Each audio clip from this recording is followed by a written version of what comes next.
and so you put all your important papers in there and things that you don't want destroyed.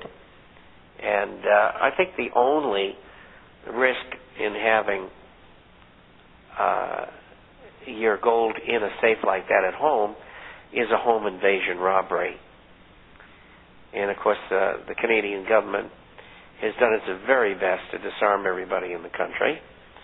And so most of the guns are in the hands of criminals. And of course, what police do carry weapons. And so I still think it's the safest place. You can't trust the government. You can't trust the banks. You pointed that out yourself. Yeah. Well, Bob, you know, it's interesting. One of the things that I've dealt with regard to the home invasion stuff, I've heard of that type of situation, and one of the things you can also do is buy a decoy safe, one of those little fire safes. You keep it in a closet, and you keep maybe a couple $100 in there and some costume jewelry and that kind of thing. And so if you are home invaded, you simply give up that safe, and the other object is that your real valuables are stored in a safe that you really are very private and very cautious and very quiet about. You don't tell your neighbors. You don't brag about it. These things require a certain discretion. But when you do that, then you're much better off at preserving that sort of thing should the occasion arise. Well, there's another little trick you can use too, and especially if people break into your home and you're not there, and that is you can build a cabinet that looks like a clothing cabinet, where you'd open it up and hang shirts, and perhaps below that there would be some drawers, and you have these doors that open up for the whole length of the front.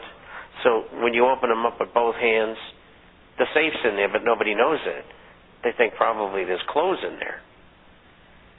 And so you can mask the fact that you have a safe by putting that cabinet around, and a cabinet that two people can lift it up and lift it right over the top of the safe if you're going to move the safe to another location. And I know lots about that because I've got one. So that's a good tip. Fortunately, nobody knows where you live, so the fact that you have it isn't really relative to anyone.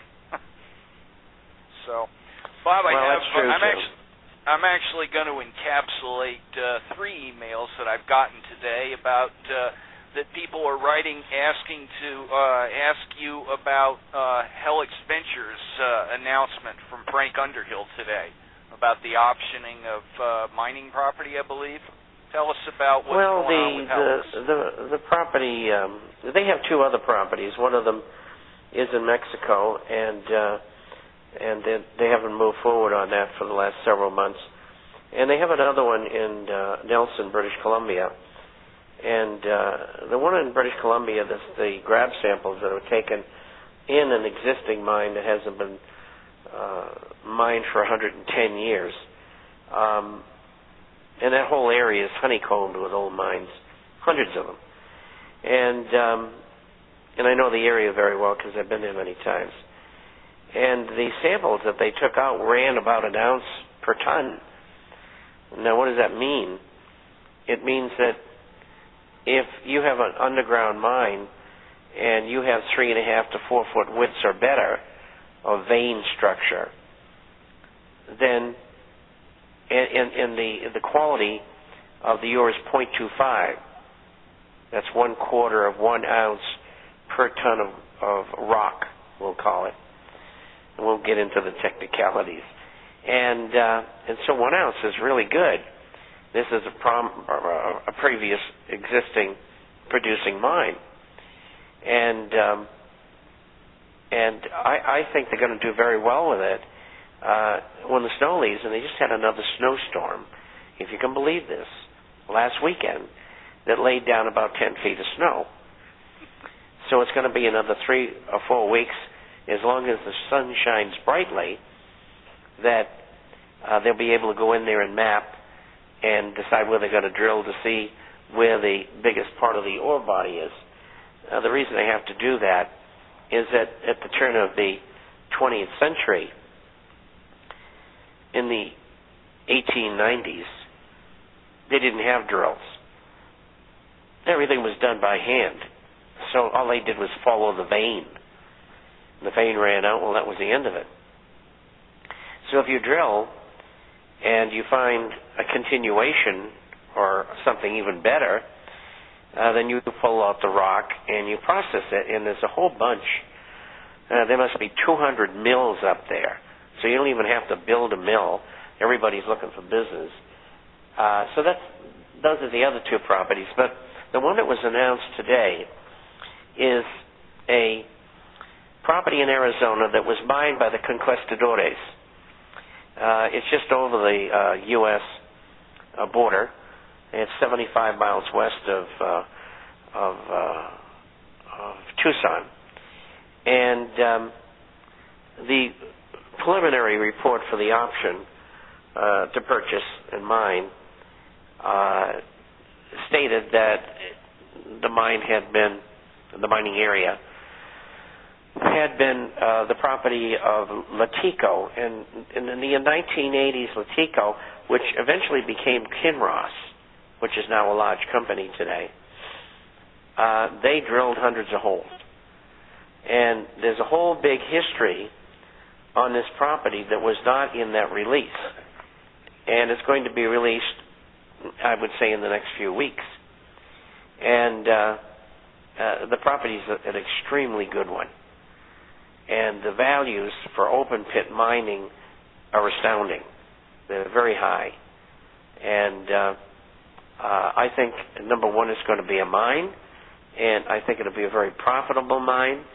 And here you have a company that only has 28 million shares outstanding that might have two operating mines. Now, they may not be world enders, but, they may end up processing $50 or $100 million worth of ore. And for a dinky little company like them, that's a lot of money. And so I think they've got a great future. The stock is strongly held by people who understand, to some extent at least, the mining industry. Management's been in the business almost 50 years. And another very important thing is the company has approximately $1 million in cash, which is very unusual for a small company. And the efforts to bring this company to this point have not been expensive. And one of the reasons why is management doesn't take any salaries.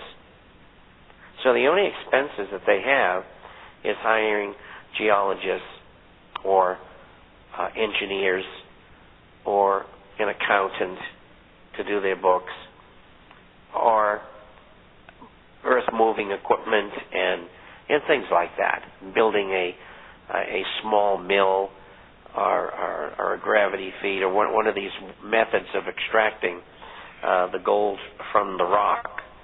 And so I think it's going to be a real winner, and it's a nice little company, and I think that they could achieve great status over the next 3 or 4 years, and particularly over the next couple of years, because I think gold's going higher. I think it's headed towards a minimum of $2,500 an ounce, just on official inflation since 1980. And if you look at real inflation, I say it was $7,050, and John Williams says almost $7,500. And as inflation increases, those numbers are going to increase. So it's all there. The only reason gold isn't higher and silver isn't higher, because your government is manipulating the market. That's why. As we've covered here on The Sovereign Economist with you, Bob, in the last few weeks. And as I said at the top of the show, there weren't any new shoes to drop in this week, just a continuation of the same old story. Bob, tell us a little bit about what's happening in the few minutes we have left with the price of gold and with the buying and selling and the manipulation, and what, if anything, has been the upshot of some of the disclosures from the Adrian Douglases of the world and the Harry and Lenny Morgans, who have basically given us some really good information. I noticed that silver has been real strong here in this past week. Looks like it's headed toward the $19 range at least. And some of that's in sympathy with the commodity prices, which look like they've been rising a little bit on the concerns about inflation. But what's your commentary on the state of the gold and silver markets right now? And you can touch on the shares and how they've been shorted and how that's happening at this time as well. Well, we'll have to take another hour, I guess. But anyway, I asked loaded questions.